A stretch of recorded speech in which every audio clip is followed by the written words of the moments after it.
তাবিদের মধ্যে মুহাম্মদ ইবনে সিরিন খুব ভালো স্বপ্নের ব্যাখ্যা জানতেন। এক লোক এসে মুহাম্মদ ইবনে সিরিনকে বলল যে আমি দেখলাম আমার ছেলে পানি খেতে খেতে পেটটা এত বড় হয়ে গেছে। এই একই স্বপ্ন আরেকটা লোকও দেখলো, দেখে এক মূর্খের কাছে জিজ্ঞেস করলো। সে বলল, সর্বনাশ, এত বড় পেট হয়ে গেছে, তোমার ছেলে তো মারা যাবে। ঠিকই কয়েকদিন পরে ছেলেটা মারা গেল। আর একই স্বপ্ন দেখে এই লোক মুহাম্মদ ইবনে সিরিনকে জিজ্ঞেস করেছিল, উনি বলেছেন যে তোমার ছেলে তো অনেক বড় আলেম হবে। ঠিক তাই হয়েছে, ওই ছেলে অনেক বড় আলেম হয়েছে।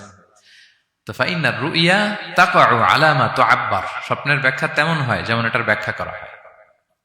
রাসূল সাল্লাল্লাহু আলাইহি ওয়াসাল্লাম একবার স্বপ্নে দেখলেন যে তিনি, ওনাকে দুধ দেয়া হয়েছে, বাটিতে দুধ খাচ্ছেন, পরে আঙ্গুলের ফাঁক থেকে দুধ বেরোচ্ছে। এই সামান্য একটু দুধ রাসূল সাল্লাল্লাহু আলাইহি ওয়াসাল্লাম উমরে ফারুককে দিলেন। সাহাবারা বললেন, মাযা আউয়ালতা বিহি ইয়া রাসূলুল্লাহ, এটা তাওয়িল কি? তখন বললেন, আউয়ালতু বিহি আল ইলম, এটা দিয়ে আমি জ্ঞান বুঝিয়েছি, মানে উমরে ফারুকের আল্লাহ তাআলা অনেক জ্ঞান দিবে। স্বপ্নে কেউ দুধ খাচ্ছেন, এটা আপনার জ্ঞানের প্রতীক। রাসূল সাল্লাল্লাহু আলাইহি ওয়াসাল্লাম স্বপ্নে দেখলেন লোকজন দাঁড়ানো, কারো গায়ের জামা এতটুকু, কারো এতটুকু, কারো হাঁটু পর্যন্ত, আর উমরে ফারুক জামা একেবারে টেনে হিচড়ে যাচ্ছে। তো সাহাবারা বললেন, মাযা আউয়ালতু বিহি ইয়া রাসূলুল্লাহ, এই স্বপ্নের তাওয়িল কি, ব্যাখ্যা কি? রাসূল সাল্লাল্লাহু আলাইহি ওয়াসাল্লাম বললেন, আউয়ালতু বিহি আদ-দীন আত-তাকওয়া, এটা দ্বারা আমি দিনদারি বুঝিয়েছি, মানে উমরে ফারুকের দিনদারি অনেক বেশি। স্বপ্নে কেউ ছোট জামা দেখলে তার দিনদারি কমতেছে, এটার একটা আলামত। তো এই জন্য হুট করে স্বপ্নের কথা কাউকে শেয়ার করতে নেই। রাসূল সাল্লাল্লাহু আলাইহি ওয়াসাল্লাম ফজরের সালাতের পরে মসজিদে নববীতে সালাম ফিরিয়ে সাহাবাদের দিকে মুখ ফিরিয়ে বসতেন, তাসবিহ পড়তেন, এরপর জিজ্ঞেস করতেন, হাল রাআ আহাদুম মিনকুম আল বারিহাতা রুইয়া, গত রাতে কেউ কোনো স্বপ্ন টপ্ন দেখেছে নাকি?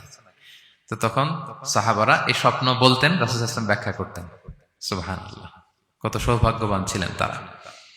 তাহলে স্বপ্ন বলা যাবে নাকি কাউকে? না। খুবই শুভাকাঙ্ক্ষী, আপনার একেবারে ক্লোজ ফ্রেন্ড, তাকে বলতে পারেন। আর অনেক বড় আলেম যিনি ভালো ব্যাখ্যা করতে পারবেন, আপনাকে গাইড করতে পারবেন, তাকে বলবেন, এছাড়া বলা যাবে না। আর খারাপ স্বপ্ন তো বলাই যাবে, আল্লাহ তাআলার কাছে পানা চাইতে হবে। তাহলে ঘুমিয়ে ঘুমিয়ে যেটা দেখি এটা কারোর কাছে বলা যাবে না। আর যেটা পাওয়ার আকাঙ্ক্ষা মানুষকে ঘুমাতে দেয় না, ওইটাও একটা স্বপ্ন। বলে না যে আমার জীবনের স্বপ্ন আমি এটা করব, এটাও স্বপ্ন। এই ভিশনও শেয়ার করা যাবে না কারোর সাথে। আপনারা তো ব্যবসায়ী মানুষ, টিপস শিখাই দেয় কিছু। বিশাল বড় একটা কিছু প্রজেক্ট নিছেন, শুরু করার আগে আপনি বলে ফেলছেন, শেষ, আর এটা হবে না। দেখবেন যে এখান থেকে কনস্পিরেসি, ওইখান থেকে শত্রুতা, ওইদিকে এটা করছে ওইটা করছে, আপনি আর আগাতেই পারবেন না। দুঃখজনক হলেও সত্য, আমরা বাংলাদেশিরা তো এগুলোতে অভ্যস্ত। সবার মধ্যে কম বেশি জেলাসি কাজ করে ন্যাচারালি, আমাদের বাংলাদেশিদের এটা আরো বেশি। আমি আমার প্রায় আলোচনাতে বলি যে আমাদের জাতীয় খেলা হাডুডু হওয়ার কারণ হচ্ছে এই খেলার ধরনটাই এমন, একজন সামনে যেতে চায়, 10 জন পা ধরে পিছনে টানতে চায়। তা আপনি আপনার ভিশন শেয়ার করলে বিপদে পড়ে যাবেন। আপনি প্রপার হোমওয়ার্ক করবেন, গ্রাউন্ড ওয়ার্ক করবেন, কাউন্সিলিং করবেন, প্রজেক্ট দাঁড় করাবেন, লঞ্চিং প্রোগ্রামের দিন সবাইকে জানাবেন। সব রেডি, এবার আর কেউ কিছু করতে পারবেন, এটা দাঁড়ায় গেছে, সব রেডি আমার। লঞ্চিং জাস্ট একটা ফর্মালিটিস, তারপরে আমার কাজ শুরু হবে। কিন্তু আপনি আগেই যদি সবাইকে জানায় ফেলেন, হবে এটা? স্বপ্ন শেয়ার করতে নেই।